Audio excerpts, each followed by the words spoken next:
Okay, so this is our second sub meeting for new people joining this second semester. And yeah, welcome to SIGPwny. I can see a few new faces, and we're happy you're here. So some announcements. This Friday is DICE CTF. DICE CTF is one of the biggest CTFs that we do. Um, on this Friday we're going to be playing it virtually because we've got too many players that are on Dice Gang, so we technically can't play like as super hard because we're missing a lot of people because of that. But if you want to join, if you join the Discord, you can type /CTF opt in the bots command channel, and then you'll be able to see our competition channels. And if you're a first time CTF player, you can just um just just join in because a lot of these CTFs contain beginner to advanced challenges, and we can also explain the way we solve these challenges, and you can kind of see the way we work on these challenges. So for today, we're going to get you set up with our internal CTF. So um, if you want, take out your laptop or your phone, go to ctf.sigpwny.com and you can create an account right now. This is where we put all of our internal challenges for our meetings for you guys to practice on. And so you can solve challenges, you can find flags. There's a leaderboard for all other UIUC members. But it's not competitive at all. It's all about developing your personal skills in cybersecurity. So I'll give you guys like a minute or two to do that.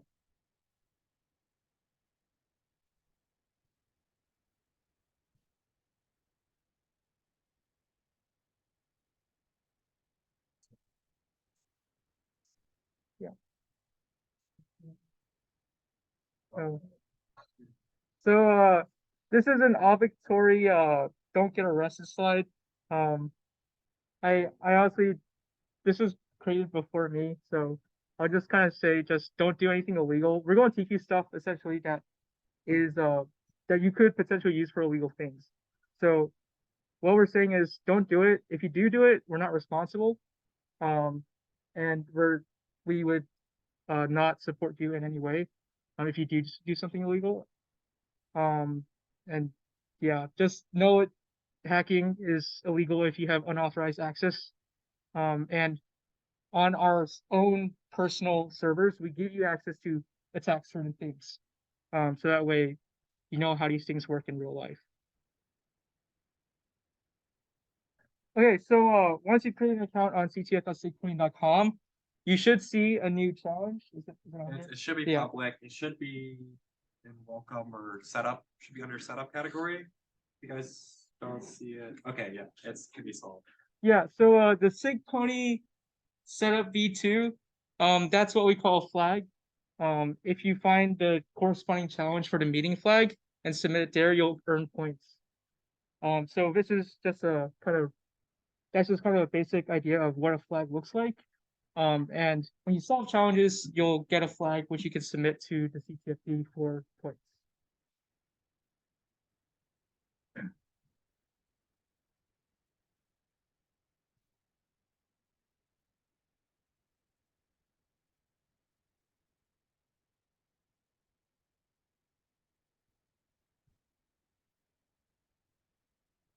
Okay, so we're going to get into the table of contents now.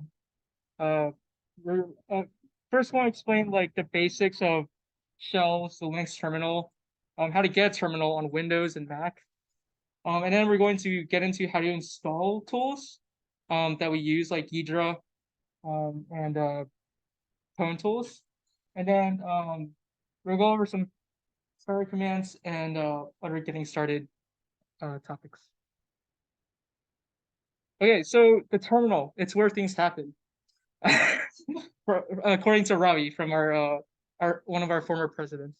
Um, and this is true. You'll be doing a lot of a lot of challenge solving within the terminal, a lot of just normal CS things in the terminal because it offers the most control.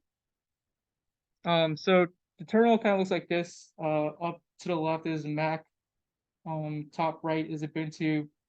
Bottom right is Windows WSL, a Windows subsystem for Linux. The dot. I'm not totally sure. It's just Seesaw 2020, but yeah, I'm not sure what that file is. Probably some proprietary file format for the challenge. If you're on Linux, you're good to go. You already have a terminal. We assume you know what a terminal is. If you're on Windows or Mac OS, it gets a little bit more complicated. So with Windows, you can get Linux, get a Linux terminal by installing Windows Subsystem for Linux. Who here has WSL installed already? Okay. Well, who doesn't have WSL installed? It has a Windows machine. Yeah, it has a Windows machine. Okay, awesome. So one way to run a Linux terminal is through WSL. This is the recommended way because it uses less resources and it's kind of well integrated with the Windows operating system. The other way is to use a virtual machine, which essentially runs Linux as a virtual computer inside your Windows operating system. This takes a lot more resources because you're virtualizing everything. But it's also a good way to contain like malware if you're like running it, or other things like that.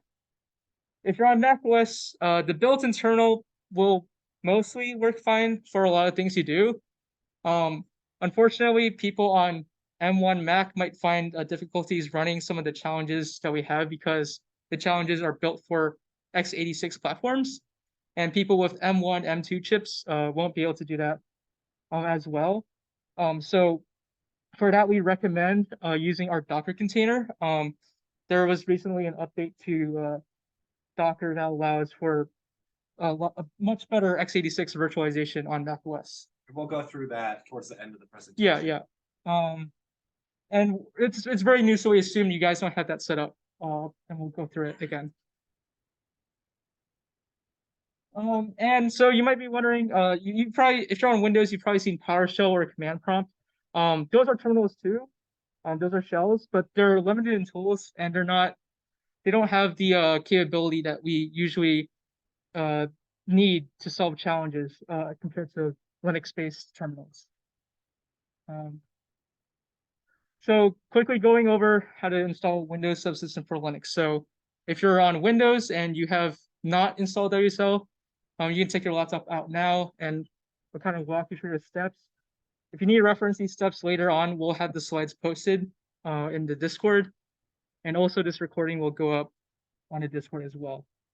And if you need help setting it up, raise your hand. Yeah. And me or someone else will come over. So installing WSL.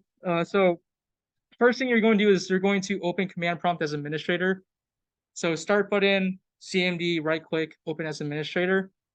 And then you're going to type WSL --install. And then this will automatically install WSL. If you're on an older Windows version, this might not work. If you are, just let us know and we'll kind of help you out with that. But once it's done with that, you can restart the computer and then once you open the command prompt and type WSL again, you will be dropped into the Ubuntu prompt inside Windows. So yeah, it's pretty simple. It's straightforward if you are on a newer version of Windows. The latest version of Windows 10 should work fine as well. It's just, yeah.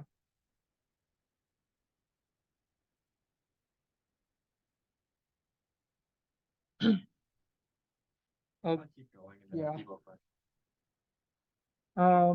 And once you start Ubuntu, it's going to ask to create a new root user. So it's just setting up a new username for your user system. You can use your own like name, whatever, and then create a password, and then you'll be able to run Linux commands as that user.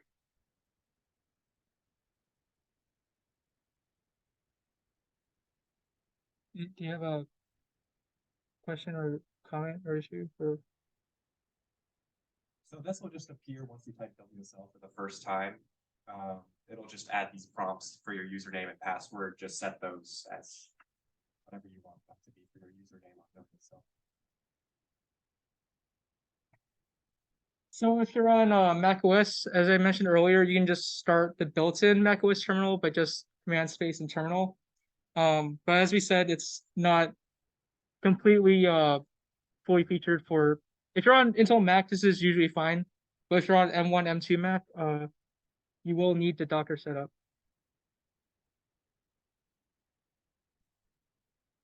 All right. Now I'm going to talk about some tools installation. So we're going to be installing Ghidra and Pwntools. Let's see, who here does not have Ghidra installed? Okay, a lot of you guys. That's great. So this meeting will be pretty helpful, or at least this part. So first of all, what is Ghidra? It's a reverse engineering toolkit to look at binaries in different ways, such as decompiling. That's the window on the right half of that picture there. Decompiling is a process to return the machine code in the binary into a more readable C form. So this is very helpful for reverse engineering. Okay, and Ghidra is a tool released by NSA in like 2019. It runs on Java. So the first thing that we're going to need to do is install JDK. So if you're on Windows, go to the Oracle website. You need JDK, not JRE, and then the standard edition SP2023 should work. So any version newer than 11 should work. I think 19 is just the newest stable release. So you might have it installed. Just make sure you have a JDK installed and not a JRE. Yeah. You might need to create an account on Oracle. I don't remember. Yeah, you do need to create an Oracle. Yeah. It's a bit of a. You can just put in like a spam.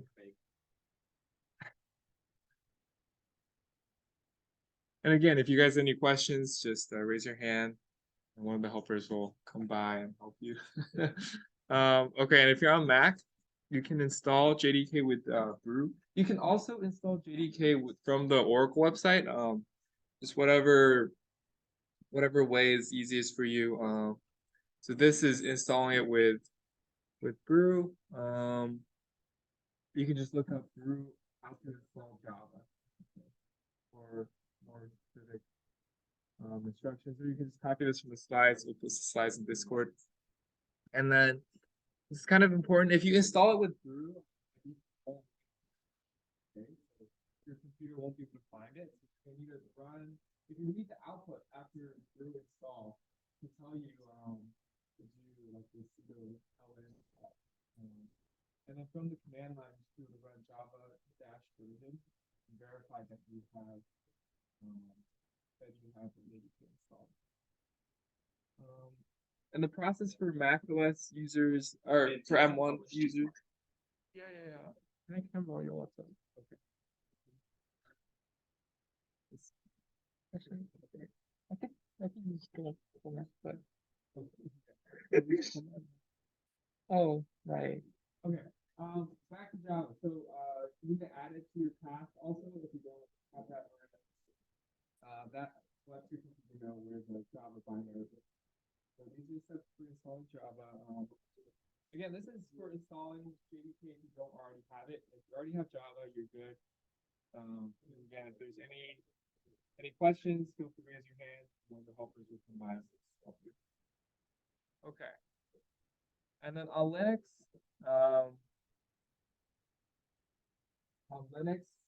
very simple. Use apt. This app to install OpenJDK, and that should install it. Okay. And then to download Ghidra, just look up Ghidra. There's a GitHub page, and if you go to releases, the right hand side of GitHub, there should be the latest release, and just download the zip. So once you download the zip, you're gonna want to unzip it and then run it. So to run is actually kind of complicated. You have to go in the folder, and if you're on Windows, click the .bat file, and if you're on Mac OS, you go in the terminal and make the Ghidra run file executable, and then launch Ghidra with /Ghidra run. Yep. Okay, we also have the slides up, so if we're going a little too fast, just go to slides channel in Discord. And Yeah. you can go 1 or 2 slides back. We're just running through this once. Once we've run through the slides, we'll come back to each slide and we'll, if you guys need it, and we'll come help you out. Yep, and on Macs, you might run untrusted developer or something. If that happens, go to settings and then the privacy and security section. There should be something to let you trust untrusted developers. Yep, that's Ghidra. And then Pwntools is another nifty little tool for phone development. It's a Python library for interacting. Well, it does a bunch of things. It interacts with like processes and servers and all sorts of things. It makes exploit writing very simple. So to install this, it's a Python library. So you can install, oh yeah, first of all, you need to install Python if you want to use this Python library. So if you don't already have Python, make sure it's Python 3. You can install with Brew or with WSL or Linux with APT. Make sure it's Python 3. So type like Python 3 -- version to see which version you have. And then to install Pwntools, actually, it should be Python 3-m pip. Okay, to install. They both like the 3. No, but pip might not run the right Python for the right Python 3. That's why you have 15. Yeah. Wait, what? No, there might be like multiple installed Python 3s. Yeah. So you want to use the pip that's for the Python 3 that you have. Or hopefully, if they didn't install multiple copies of Python 3. That's pretty easy to do with the Anaconda. But anyways, so to install Pwntools, run pip install Pwntools. It's pretty simple. And if you have any questions, feel free to raise your hand. We'll help you out. If you're on M1, I would recommend using Pwntools within the Docker container, which we'll explain in a minute. You can also install it directly on the outer machine on M1 itself, but it's not going to be too helpful because a lot of the Pwn utilities are related to SIGPwny. Yeah, so don't do the part in the box if you're on M1. That's Yeah. Okay, and then lastly, GDB. Oh my god, just GEF. But they all get simpler. Look, the Mac container already has it on Mac. If you're on Mac, we're gonna install the Docker stuff later, and it'll already be included. If you're on Windows, sudo apt install GDB, and then you can install GEF. Or I recommend Pwndebug. If you just look up Google how to install Pwntools, GDB, Pwndebug, that tool is pretty good too. Or GEF. All right, now Pete's going to talk about Docker. okay. So I guess not that many people in this room have an M1 Mac, but for those of you that do, you're going to want to install our Docker container. So basically, here are the steps for that. Firstly, you're going to need Docker Desktop. There's a link to download Docker Desktop if you haven't already. And this feature just came out about 2 weeks ago. So make sure you're on version 4.16.0 or newer.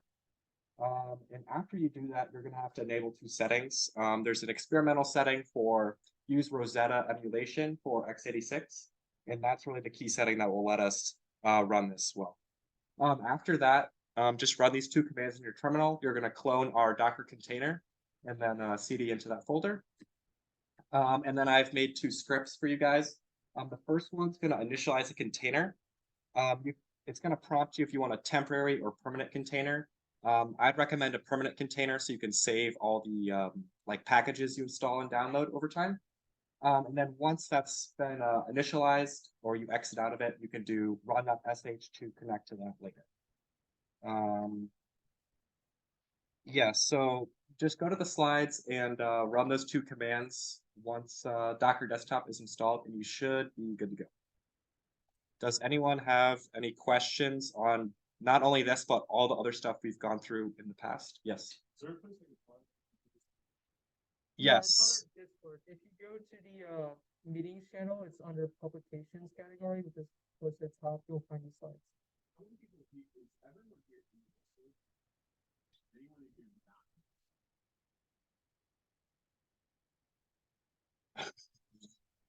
Okay, awesome.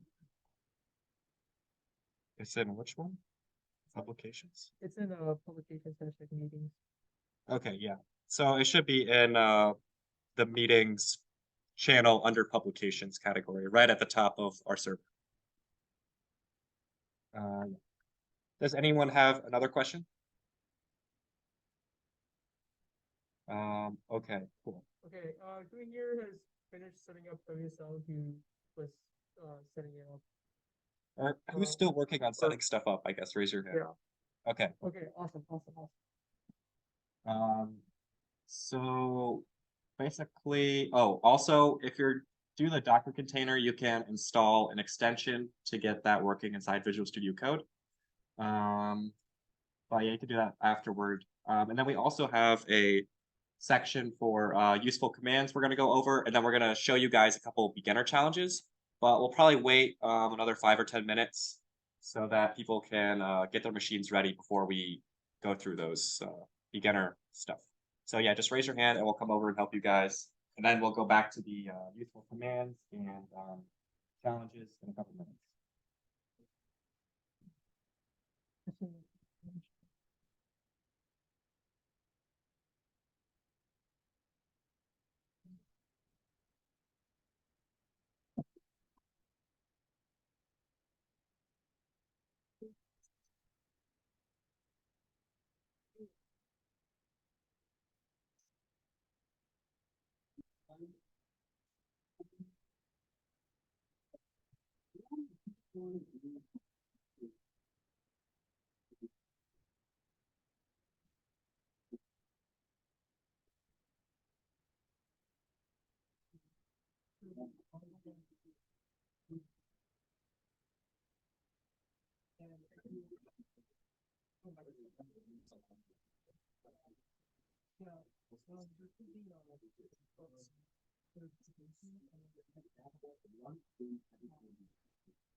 Oh, does Zoom have any questions or need any help?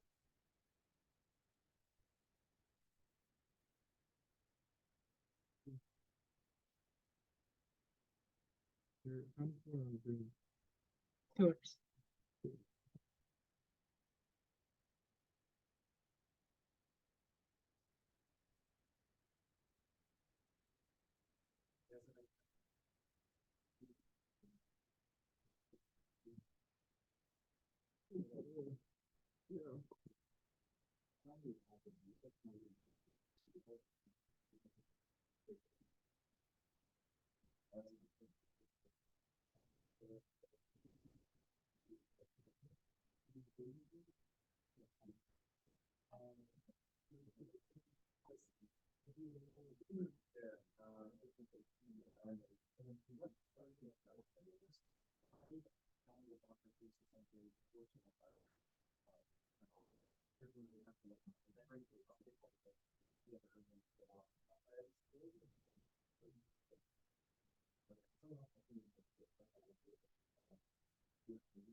Okay, he also had that error.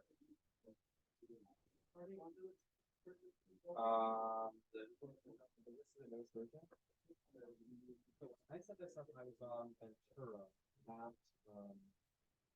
is he also monitoring? Is he on monitoring? Yeah, if you're on Zoom, you can just message if you need help. Okay, I'm up on Ventura. I don't know if it's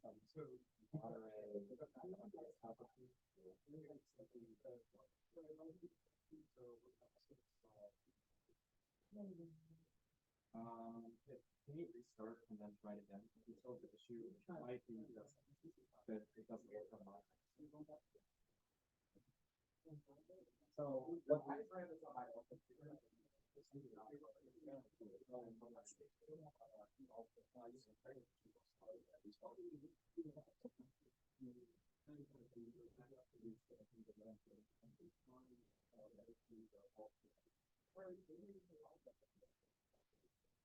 orders.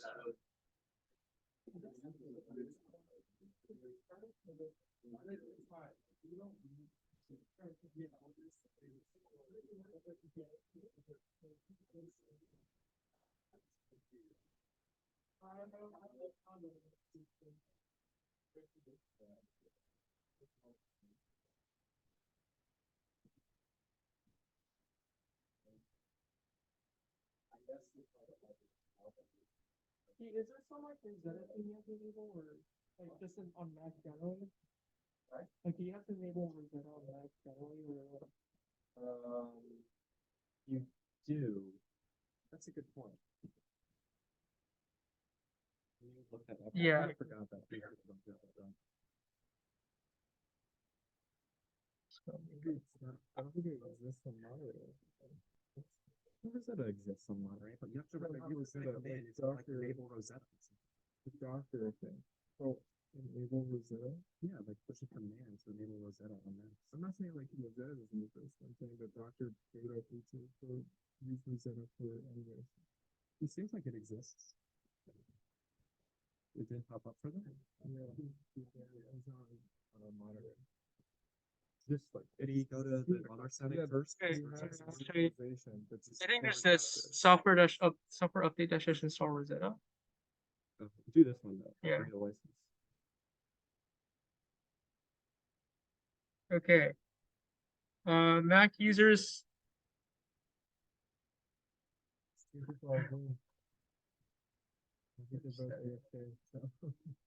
don't know if it actually fixes that as a thing. Perhaps not. Perhaps it will. You think you could try enabling installing Rosetta first and I can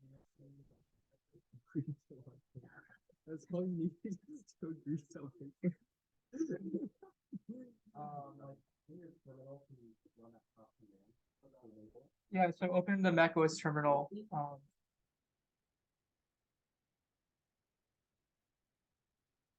Sorry, this is our first time doing this, so I'm just getting. Works on my machine.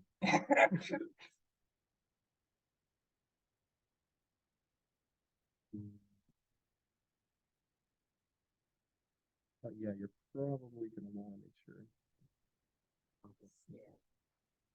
It comes up for you, right? Are you on Ventura? I'm on Ventura. There's something called I don't know what the issue is. Possibly.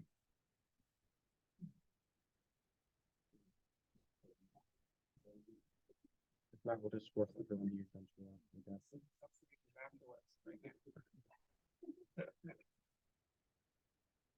Python 3-GEF is I believe it's. Oh, yeah, you can help.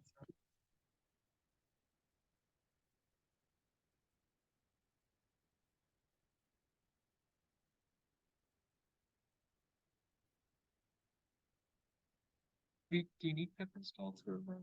Can I get a second show of hands if you're still installing stuff? Oh, down, okay. Install. What was that? Pwntools? Yeah.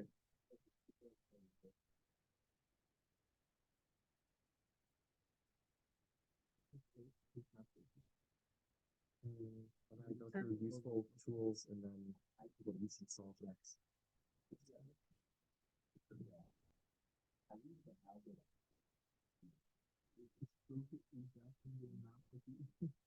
No, I don't remember the amount we called it. This is sound like more cool though. Yeah,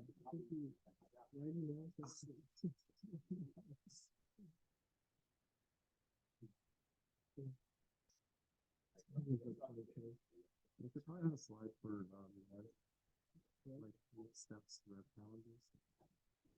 Because it just install all of this stuff. But it just I guess say that exists. Yeah,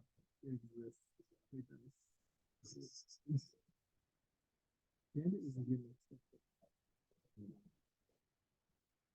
we have this on here, right? Yeah, okay. We'll practice.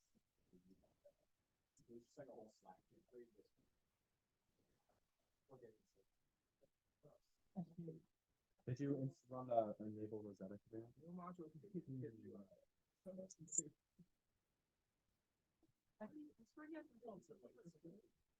Oh, God. like insert Please write Monterey fatal error Rosetta. Ray.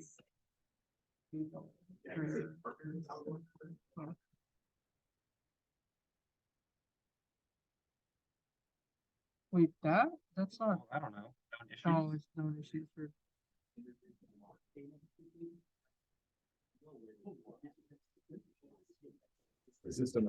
Yeah, you need to install pip first if it's not working. Oh, is my voice going up there?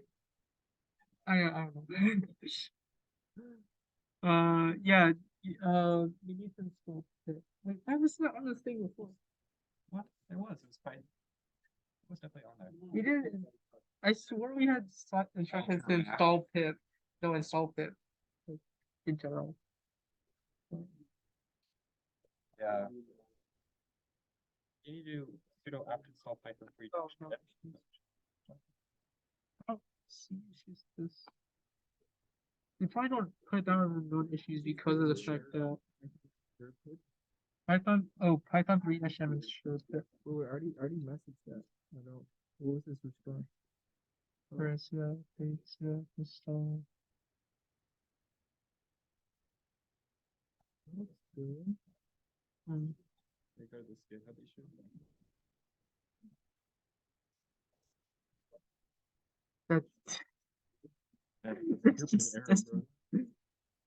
That's just because he's running on x86 Mac.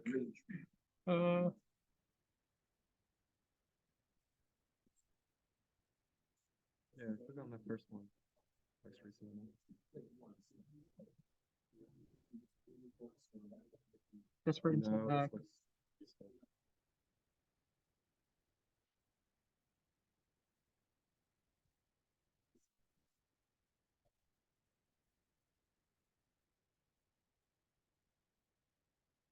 Well, this is 2023, so like, You do say to install pip. wait, where? Oh, That already exists. Yeah. yeah. Python. Yeah. Python. Oh, yeah. I guess it just wraps the line so it looks like a separate. Can command. you, Oh, hey, it looks can like you, a separate command. wait, what? It looks like this is a separate command. you run. You see that? Oh, You run this, I see, and then see, you're on see. Python 3-script. Right, sorry. Yeah, no, that's oopsie. Yeah. Okay. We'll update this to make this a little bit more clear. I'll just make the font smaller. Break branding, wider.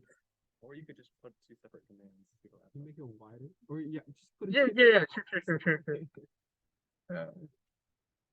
There we go. Beautiful. This is the same issue because I just did this. Do you want us to delete this? Delete Okay. that. What the? Okay. Drag to select the whole thing. Okay. Or why are there two options? Whatever. There's only one option. Okay. All right. I think the slides are fixed now. Can you share by link? Share by link. Because you won't update this.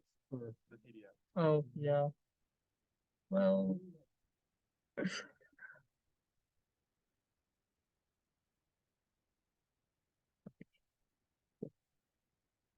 Let's.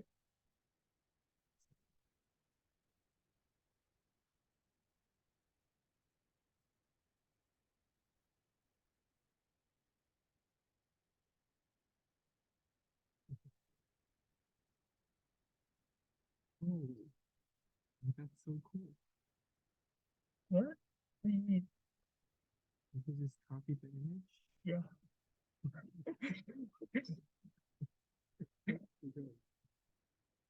Oh, is that what you can do? Right, right. Well, usually, yeah.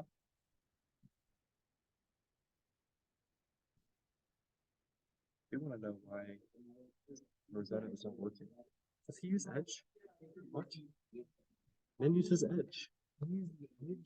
I heard Edge is good. I just could never do it. Are you sure this is Edge? It's Edge. It's Edge. I just look up the Chrome now though, so it's basically That's good. It's basically good. I don't know what to look up. Like fatal error. What is the error? Is it Good for question. rebooting?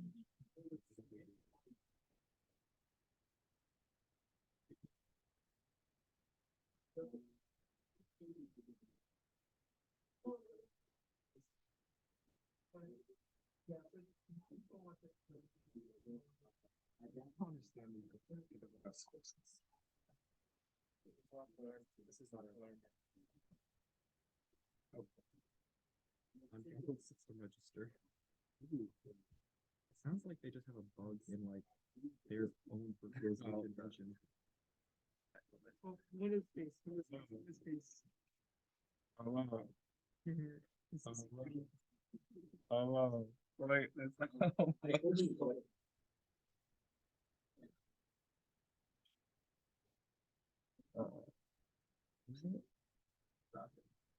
fatal error. Oh Gosh. Where? Crash. Fix me. That is a bug report. Yeah. Yeah, it looks like it's like an open issue, so. Not an open issue. We'll make it. It's an open issue. You're right there. Oh, okay. That was it. Oh, that was a different issue. I see. Okay. I can keep up. Yeah. You're going more quick on the. With the. Okay, all right. If everyone wants to come back, I'll go through some useful commands and then what we can work on next.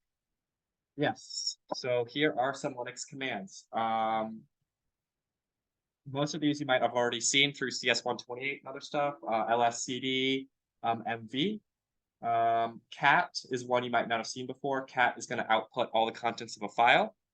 And also man you might not have seen before. Man will tell you like a detailed, it's sort of like a help page for each command.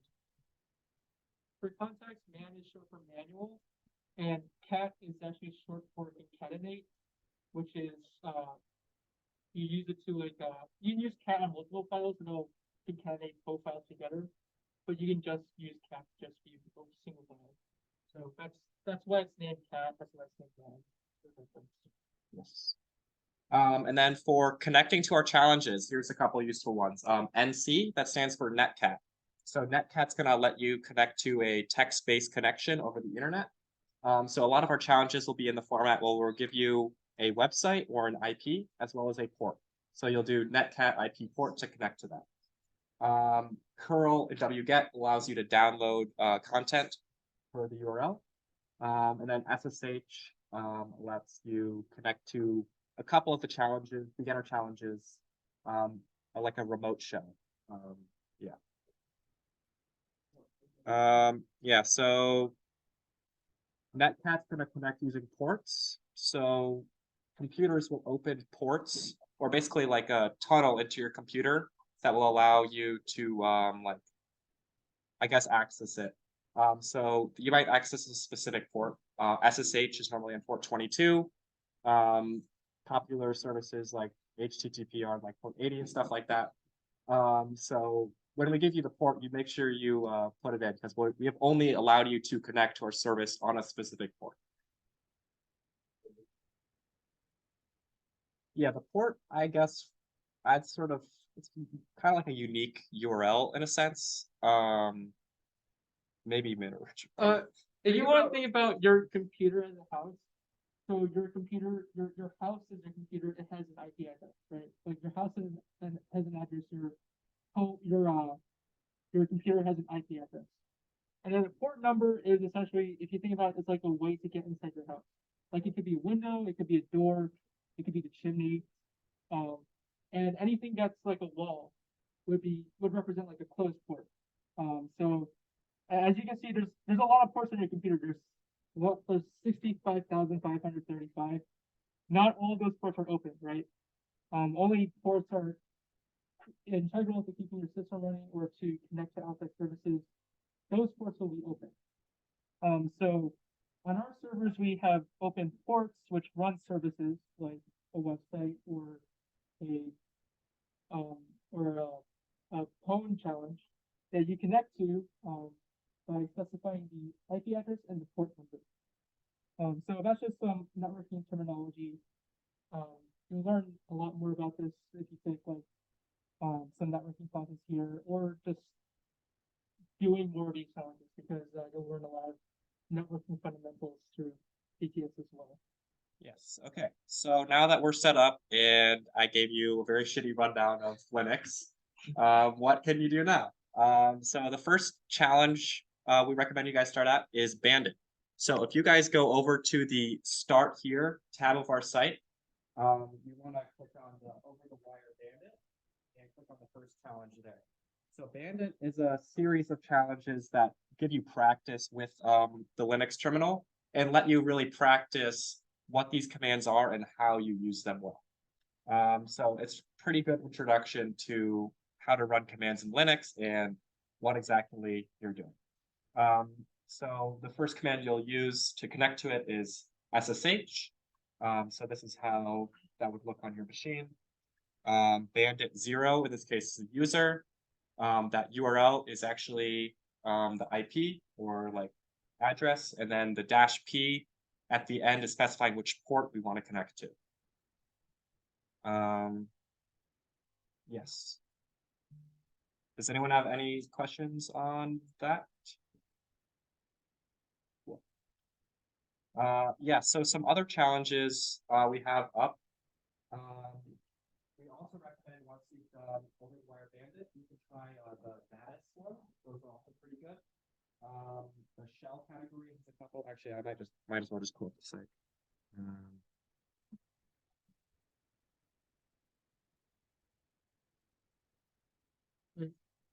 No, I was.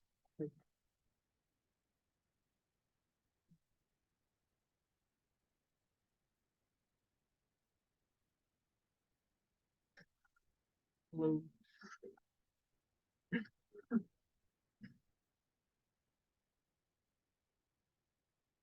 All right, yeah. So there's a lot of challenges by default on the CTF, like there's a lot. Don't feel overwhelmed. Which is why we made like this start here button. You can click it and it will show you just the challenges that we think are good for beginners. So as Pete was mentioning, you can click over to Wire Bandit, and by default you can only see one challenge, but as you solve challenges, like I think Bandit has 25 challenges, right? Is it 30. 30. So if you enter in the Bandit 0 flag, then it will unlock the next Bandit 1 challenge. And these are worth like a lot of points. So just doing these will put you on a good spot on the leaderboard if you care about that. You don't have to. But we do highly suggest you start with Over the Wire Bandit because it teaches you a lot of the Linux command line. Yeah, sure. So like OSINT is short for Open Source Intelligence. To put simply, you use the internet to find information at a target. So it's kind of just like Googling for stuff using social media. So I don't know. We have meaning flag for OSINT 1. Once you solve the waiver. Oh, I see. Yes. So yeah. So if you like, OSINT is kind of like similar to stalking if you don't like have permission. So we're the challenges here have permission, right? So don't use OSINT to go stalk somebody. That's just wrong. We also have some very simple beginner web challenges. So if you're interested in web hacking and you want to like get prepared for the web hacking meeting, which is this Thursday, we highly recommend you can go through these. The first like 8 of these are very simple inspect element web challenges, which is considered like hacking apparently according to some government in some state.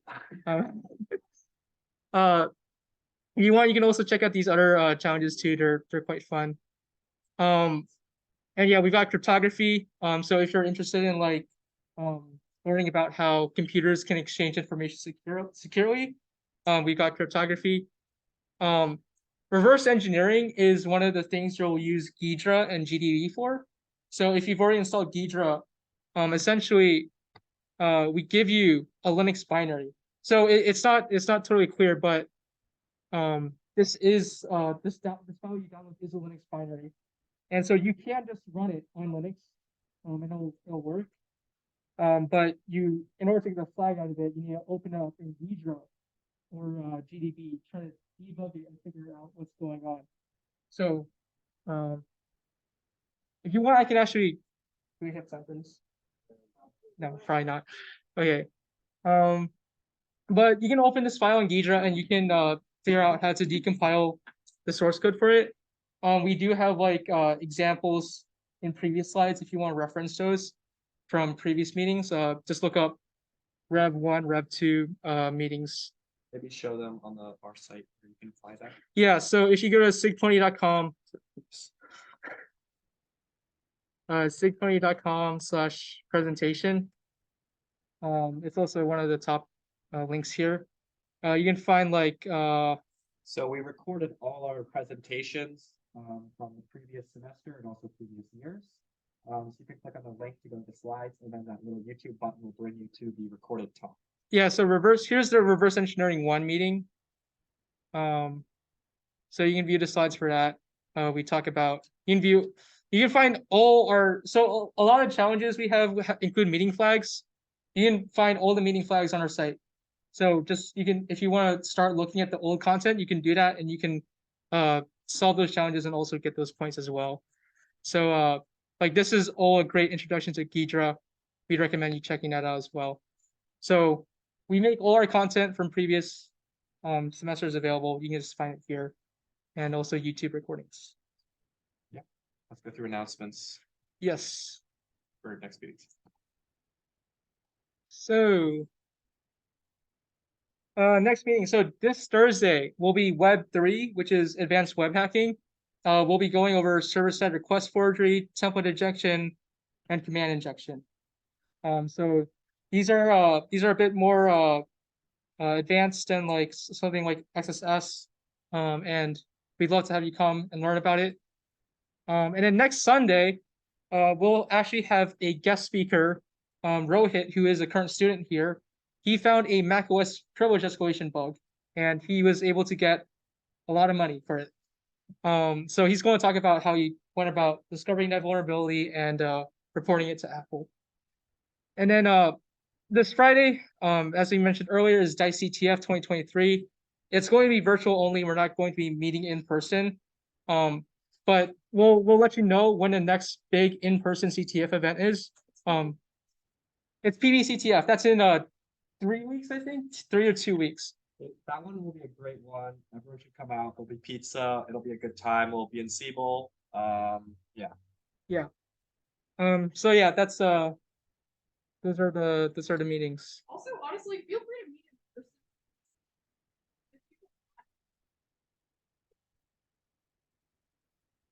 It's just like we're not going to be able to happen. We don't order pizza. People don't come in person. But if there's the option. There is option. Oh yeah, sure.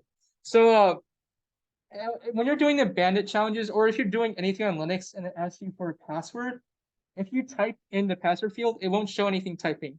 And the reason is because Linux like hides that. But when you are typing your password, you are typing it. So you just like press backspace a bunch if you don't see anything, and then type in your actual password and press enter, and it will log in. Just note on that. If you type in the incorrect password, it will like it usually asks like again like 3 times, and then eventually it just like stops the command. But just a note that if you don't see anything typing in the password field, that's because Linux does hide that.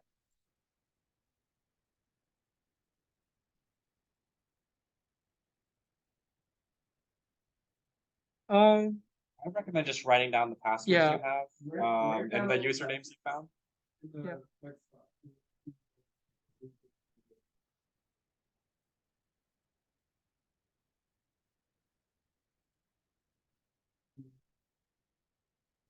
You can jump to anyone, like you can jump back to the middle. Yeah.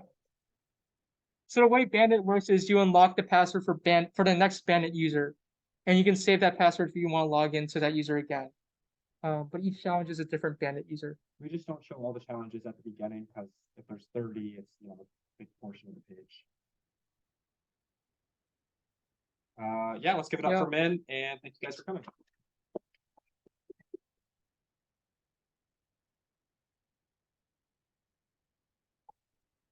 Can you go over now? So I can.